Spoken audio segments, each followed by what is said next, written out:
Donald J. Trump. This demagoguing man-child did not lead the Western world down the tunnel of fear into which it dove during the past year. He merely saw what was happening and egged on the mob. It's going to get worse and worse. You're going to have more World Trade Centers. It's going to get worse and worse, folks. Donald Trump gave voice to a year of nativism. They're bringing drugs. They're bringing crime. They're rapists. A profoundly anti-intellectual year. You know, you could see there was blood coming out of her eyes, blood coming out of her wherever.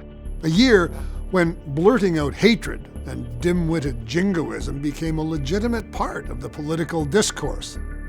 Donald J. Trump is calling for a total and complete shutdown of Muslims entering the United States until our country's representatives can figure out what the hell is going on.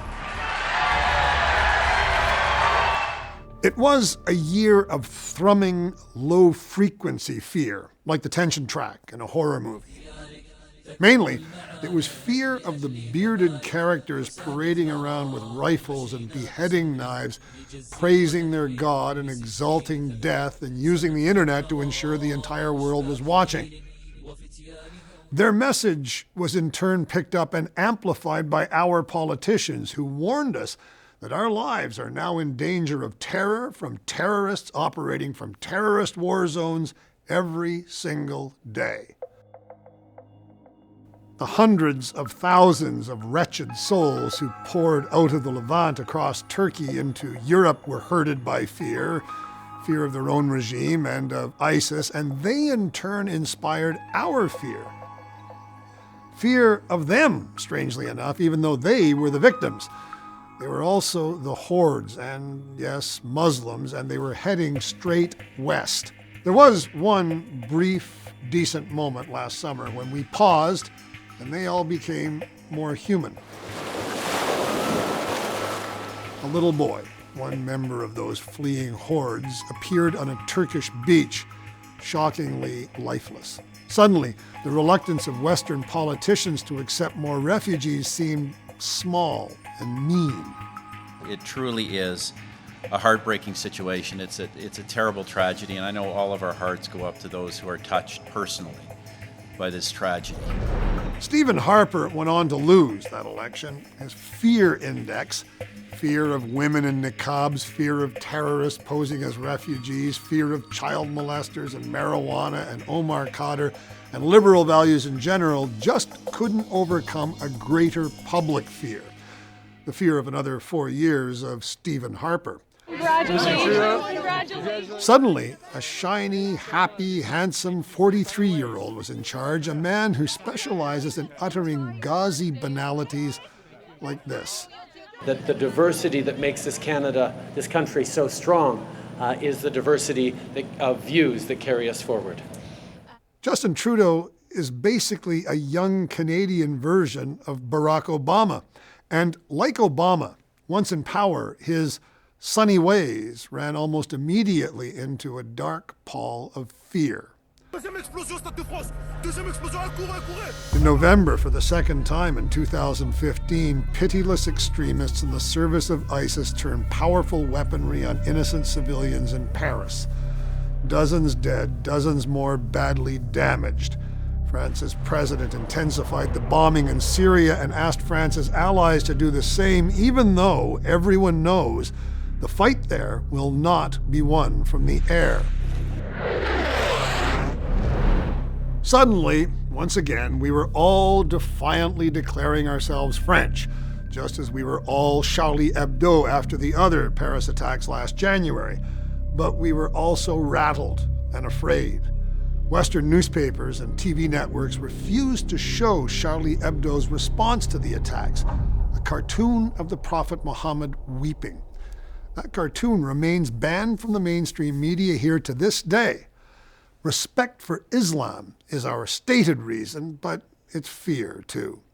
We're looking over our shoulders these days, anxious that the bearded men with the guns will cross the ocean and show up here. And now the refugees are starting to look frightening again. Justin Trudeau has decided to bar single Syrian men from Canada's refugee intake. In the U.S., multiple governors have declared their states closed to refugees, period. The United States, having effectively created ISIS by invading Iraq, has now decided to seal its borders to the victims it created. Now we have two suspects, both dressed in black. As we entered into the conference room, the situation was surreal. And then, just a few weeks ago, ISIS arrived in America anyway, or at least two ISIS proxies, an angry bearded man and his wife, a woman who'd pledged herself to the death cult in Syria some time ago. The couple had loaded up with the guns and the ammo that are so easy and cheap to obtain in America. In that respect, at least, America is an extremist's candy store, and the gun lobby is determined to keep it that way. Not that Americans aren't accustomed to mass killings. Mass killings are in fact so common nowadays that they barely make news, unless the victims are children or students or worshipers in a church or patients in a Planned Parenthood clinic. All those things happened in 2015, tuning up the fear amongst people who once felt insulated and safe from the violence that takes place on other continents. The New York Times recently polled thousands of its readers and concluded that Americans now spend their days in a state of apprehension. Fear surges when someone stands up in a theater or checks his watch too often in a crowd. The fear of the ordinary, as the Times put it. Going to work, eating a meal in a restaurant, sending children to school, watching a movie. So real is the fear, and so clearly is Trump using it, that the woman who may end up fighting him for the big job has had to come up with a soothing reply to Americans, for what it's worth. There's no reason not to be afraid. When bad things happen, it does cause anxiety and fear. We aren't all French, in other words, and we aren't all Charlie Hebdo, and we aren't all Californians, and we certainly aren't all refugees. We're just scared. And we hope that when the angry men with the guns arrive next time, they'll arrive somewhere else so that we can read about it and shake our heads and ask ourselves, when will this ever end? This wasn't a sunny year. It was a dark year. George W. Bush in 2003 said the West was entering what he called the long war. It would appear he was right. For The National, I'm Neil Macdonald.